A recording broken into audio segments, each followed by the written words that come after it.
খেজুর গাছের রস এই শীতে ভালোভাবে জাল দিয়ে ওই যে গুড় তৈরি করা হয়, সেই গুড় তৈরির যে উনুনটাতে করা হয়, সেই উনুনটা কখনো কাছ থেকে দেখেছো?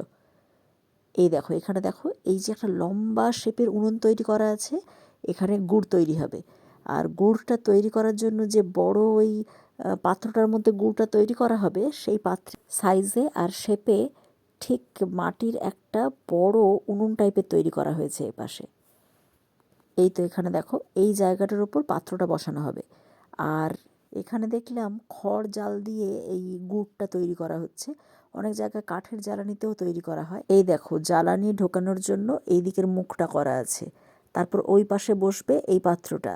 আর একদম ওই ধারের ঠিক মাথার দিকে যে ছোট্ট একটা চুল্লি টাইপের করা আছে, ওই পাশ থেকে অতিরিক্ত ধোঁয়াটা বেরিয়ে যাবে। মানে ওই দিকের মুখটা কাজ করছে চিমনির। বিশাল ব্যাপার, বলো।